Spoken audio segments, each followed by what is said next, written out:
Magandang umaga mga mag-aaral. Inaanyayahan ko ang lahat na tumayo para sa ating panalangin sa pangungunahan ni Binibining o Binita. Amen. Manatiling nakatayo para sa ating pagpasigla. Sundan lamang ang nasa TV screen na inyong makikita.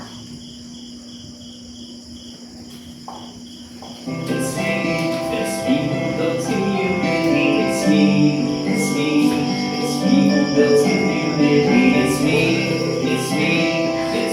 who loves you, baby. It's me who loves you, baby. Ayan! Bago tayo umupo ay maaari bang pakipulot muna ang mga basura na iyong nakikita sa ilalim ng inyong mga upuan at pakitapon ito sa tamang lalagyan. Binibining Jesus, may basura sa ilalim ng iyong upuan. Maaari mo ba itong pulutin at itapon sa tamang lalagyan?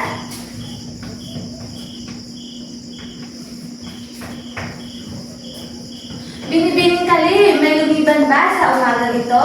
Wala, mabuti naman kung ganun. Kaya bigyan natin ng 3 palakpak at 2 padyak ang ating mga sarili. 1, 2, 3, 1, 2. At para mapanatili natin ang kaayusan sa loob ng silid-aralan nito, ay may mga alituntunin tayo na dapat sundin. Maaari niyo bang basahin ang sabay-sabay?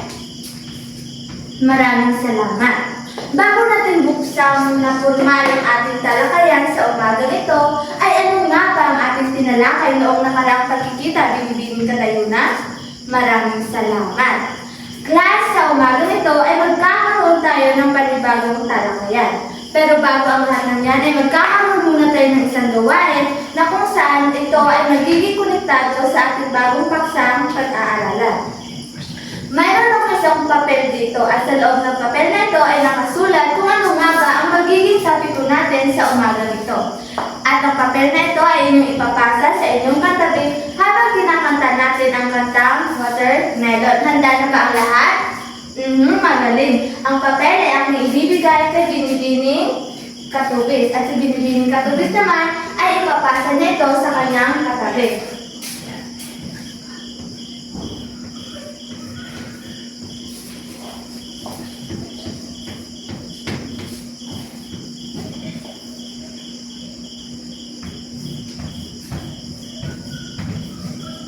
Ayan, Binibining o Binita, ikaw ang muling nakahawak ng papel. Maaari mo bang basahin kung ano ang nakasulat sa papel na iyan? Maraming salamat. Class, sa umaga nito ay ating tatalakayin ang tungkol sa mga hakbang sa paghahanda ng kagamitang pagtuturo. Pero bago ang lahat ng yan, ay nais ko munang ibahagi sa inyo ang ating mga layunin na nais kong makamit sa loob o pagkatapos ng ating talakayan. Maaari niyo ba itong basahin ng sabay-sabay? Maraming salamat. Bilang magiging guro sa hinaharap, ano nga ba ang magiging hakbang natin o ano nga ba ang mga paghahanda na kailangan natin gawin? Binibining Katubis, maraming salamat. Class, noong nakaraang pagtatagpo natin ay tinalakay natin ang mga halimbawa sa paghahanda ng gagamitang pagtuturo. Sa umagang ito ay atin namang aalamin ang mga natitirang halimbawa tungkol sa mga hakbang sa paghahanda ng gagamitang pagtuturo. Una na dito ay ang maaari mo bang basahin, Binibining Maluloyon?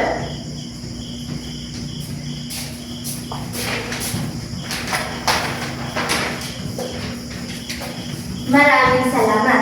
Ang layunin ng pagtuturo ay tumutukoy sa mga inaasahang matutunan ng mga mag-aaral matapos ang isang aralin. Mahalaga ito upang magkaroon ng malinaw na direksyon ang guro sa kanyang pagtuturo at masiguradong matutugunan ang pangangailangan ng mga mag-aaral. Naiintindihan lang ba kung ano ang tukuyin ang layunin ng pagtuturo? Mabuti naman kung gano'n. Pangalawa, maaari mo bang basahin, Binibining Kapuso? Maraming salamat. Ang kagamitang pagtuturo ay anumang materyales o kagamitang na ginagamit ng guro upang maging mas epektibo, kawili-wili at madaling maunawaan ang aralin. Ang pagpili ng tamang kagamitan class ay mahalaga upang matiyak na ang pagtuturo ay epektibo at akma sa pangangailangan ng mag-aaral. Nakuha lang ba? Maraming salamat. Ngayon ay dumako naman tayo sa pangatlo. Maaari niyo bang basahin ang sabay-sabay?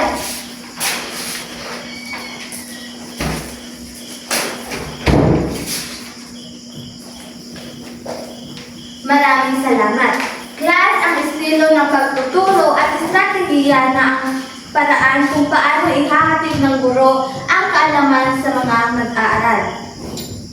Mahalaga rin na ang kagamitang pagtuturo ay tumutugma sa estratehiyang gagamitin upang maging epektibo at makabuluhan ang pagkatuto. Nakuha lang ba?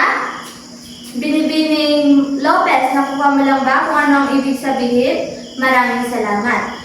At ang pang-apat ay maaari niyo bang basahin ng sabay-sabay? Maraming salamat. Ang paggamit ng kagamitang pagturo ay hindi lamang tungkol sa pagpili ng angkop na materyales, kundi pati rin sa tamang pagkakalagay nito sa loob ng aralin. Kailangan din natin tiyakin na ang kagamitan ay ginagamit sa tamang bahagi ng leksyon upang mapanatili ang interes ng mga mag-aaral at mapadali ang pag-unawa nila sa paksa. Pang-lima, maaari mo bang basahin Binibining o Binita? Maraming salamat. Mayroon ka bang ideya ukol dito? Ginoong Yago, mayroon ka bang idadagdag batay sa sinabi ni Binibining o Binita? Maraming salamat. Class, ang pagsusuri at evaluasyon ay mahalagang hakbang sa pagtuturo upang matukoy kung naging epektibo ang paggamit ng kagamitang panturo sa pagpapaliwanag ng aralin at pagpapalalim ng pagkatuto ng mga mag-aaral. Naiintindihan lang ba ang ating tinalakay sa umagang ito, class? Mabuti naman kung gano'n. Kaya sa puntong ito ay hahatiin ko ang klase sa dalawang grupo. Simula ng pagbilang mula kay Ginoong Alberto hanggang kay Binibining Zoilo. Ayan, may mga pangkat na ba ang lahat? Ang unang pangkat ay dito sa kaliwa at ang pangalawang pangkat ay dito sa kanan. Ang bawat pangkat makinig ng mabuti. Ang bawat pangkat ay pipili ng isang representante na pupunta dito sa harap at bumunot ng inyong mga gagawin. Class, ang gagawin ninyo sa umagang ito ay magkakaroon tayo ng isang pagsasalula batay sa mga tinalakay natin sa mga hakbang sa paghanda ng kagamitang pagtuturo. Unang pangkat, pangalawa. Pero bago ang lahat ng yan ay narito muna ang inyong mga pamantayan. Bibigyan ko lamang kayo ng 5 minuto para makipag-cooperate sa inyong mga kaklase at 5 minuto para sa inyong pagsasalula. Tapos na ang 5 minuto, handa na ba ang lahat? Handa man o sa hindi, ay kailangan ninyong i-representa ang inyong nagawa. Kaya tumaya natin ang mga bawat pangkat na magsasadula ng kanilang gawain. Mahusay! Lahat ng inyong ginawa ay tama. Kaya bigyan natin na 3 palakpak at 2 padyak ang bawat grupo. 1, 2, 3, 1, 2. May mga katanungan pa ba patay sa ginawa natin pagtatalakay sa umagang ito? Wala na, Binibining Maluluwi, may katanungan ka pa ba?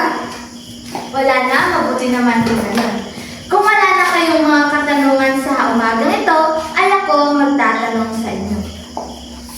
Mayroon akong isang box dito. At sa loob ng kahon na ito, ay nakapalagay ang inyong mga apelido.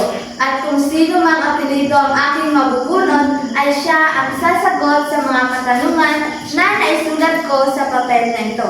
At para sa unang katanungan, ikaw ang maswerteng magsasagot nito, Ginoong Yago.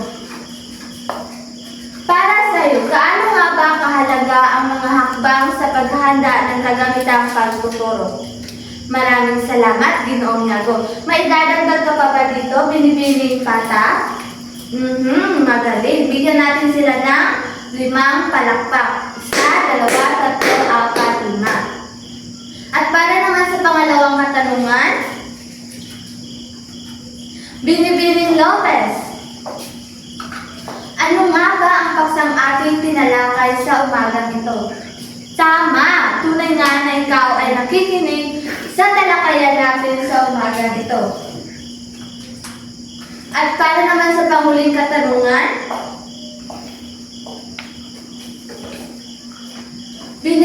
na Jesus. Maaari ka bang tumayo? Ano-ano ang mga hakbang sa paghahanda ng kagamitang pagtuturo? Palakpakan natin si Binibining Jesus dahil tunay nga na siya ay nakikinig sa ating talakayan sa umagang ito. May mga katanungan pa ba? Wala na? At kung wala na, ay kumuha kayo ng isang kapat na malinis na papel at sagutan ang mga katanungan na aking ibibigay. Maaari mo ba itong pakipasa sa likuran?